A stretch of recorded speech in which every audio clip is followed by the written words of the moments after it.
আসসালামু আলাইকুম। কেমন আছেন সবাই? আশা করি ভালো আছেন। আলহামদুলিল্লাহ আমরা ভালো আছি। Daily kitchen and blog channel থেকে নতুন একটা ব্লগ ভিডিও দেখার আমন্ত্রণ জানাচ্ছি। আশা করছি পুরো ভিডিওটা জুড়ে আমার সাথেই থাকবেন।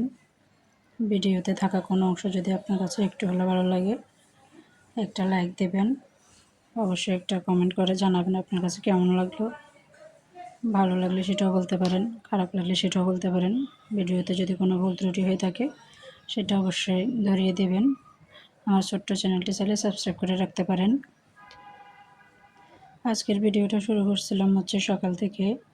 সকালে নাস্তা করার পরে তো আমরা দুপুরে রান্না বান্নার আয়োজন করি। নাস্তা করার পর আগে গাছগুলোতে পানি দিয়ে নিলাম, বারান্দার গাছগুলোতে। আজকে শুটকি তরকারি রান্না করব। এখানে বেশ কিছু চিংড়ি শুটকি নিয়ে আসা হয়েছে। শুটকিগুলো কিন্তু একদম পরিষ্কার। অনেক সময় দেখা যায় বাজার থেকে শুটকি কিনে আনলে অনেক রকম ময়লা থাকে, তো এগুলো কিন্তু একদম পরিষ্কার ছিল। এগুলোকে আমি এখন ছাদে শুকাতে দিয়ে আসছি।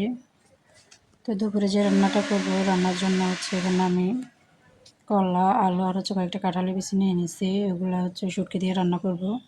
সাথে পেঁয়াজ কুচি নিয়ে নিছি, হলুদ গুঁড়ো, মরিচ গুঁড়ো, জিরা গুঁড়ো, লবণ, ওগুলো একসাথে রেডি করে নিয়েছি। তো এখানে পেঁয়াজ বাটা আর আদা বাটাটা একসাথে আছে। পেঁয়াজটা ভেজে নেওয়ার পর আদা বাটা, পেঁয়াজ বাটা, রসুন বাটা একসাথে দিয়ে নিলাম।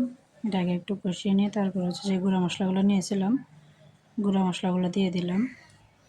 গুঁড়া মশলাগুলো একটু নেড়েচেড়ে একটু পানি দিয়ে দেবো, মশলাটা পুড়ে না যায়।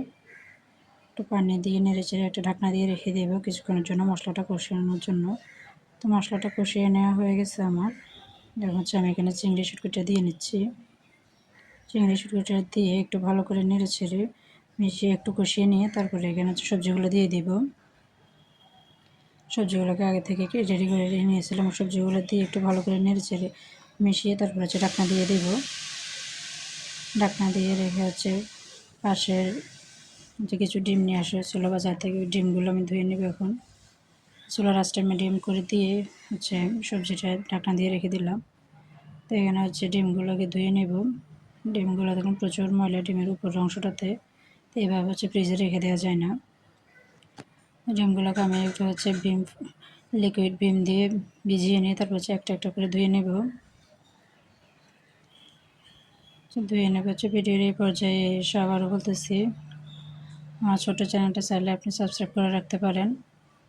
পাশে থাকা বেল বাটনটি অন করে দেবেন, এতে করে আমি যখন কোনো নতুন ভিডিও আপলোড করব তার নোটিফিকেশন আপনার কাছে পৌঁছে যাবে। আপনি আপনার সময় সুযোগ করে আমার ভিডিওটি দেখে নিতে পারেন। অবশ্যই আপনার মূল্যবান মতামতটি করে জানাতে পারেন। তো আমার সবগুলো ডিম ধুয়ে নেওয়া হয়ে গেছে। ডিমগুলোকে আমি এখন একটা সাইডে রেখে দেব। পাশে যে গাছটা আছে, এই গাছটা আমার বারান্দায় ছিল। মাঝে মধ্যে পানি দেওয়া হতো, যেহেতু বারান্দার গাছগুলোতে সবসময় পানি দেওয়া লাগে না, তো খুব বেশি রোদ পড়ে না এগুলোতে। কিছু রোদ কিছু আলোতে গাছগুলো, বারান্দার গাছগুলো ভালো থাকে। তো এই গাছটাতে অনেকদিন হয়েছে পানি দেওয়া হয়নি। আর সাথে পাতাগুলো বেশ ময়লা হয়েছে। পাতাগুলো একটু ছোটো ছোটো টাইপের, খুব নরম এই গাছের পাতাগুলো। মাঝখান থেকে একটা ঢাল দেখেন অনেক লম্বা হয়েছে। এখানে 5-6টা আছে গোড়ালি থেকে, 5-6টা গোড়ালি থেকে একটা ঢালে বেশি বড় হয়েছে। ডালটা দেখা যায় বাঁকা হয়ে যায়, এভাবে ধরে রাখা যায় না। তো আমি কোনো রকম গাছটাকে একটু কাট করে নিয়ে পাতাগুলোকে একটু একটু করে ধুয়ে নিচ্ছি। পাতাগুলো ধুতে গেলে দেখা যায় ছিঁড়ে যাচ্ছে। এইভাবে একটু ধুয়ে নিয়ে এটা বারান্দায় যেখানে ছিল এখানে রেখে দেব। আর পাশাপাশি আমি যে সবজিটা বসিয়েছিলাম, আমার সবজিটা পুরোপুরি রান্না হয়ে গেছে। এটাতে আমি এখন কিছু পরিমাণ ধনেপাতা দেব। ধনেপাতা কুচি করে দিয়ে তারপর সবজিটা নামিয়ে নেব। এই শুটকির তরকারিটা এইভাবে একবার রান্না করে দেখতে পারেন, অনেক মজার হয়। এতক্ষণ পর্যন্ত যারা আমার সাথে ছিলেন সবাইকে জানাই অসংখ্য ধন্যবাদ। আজকের ভিডিওটা এই পর্যন্তই।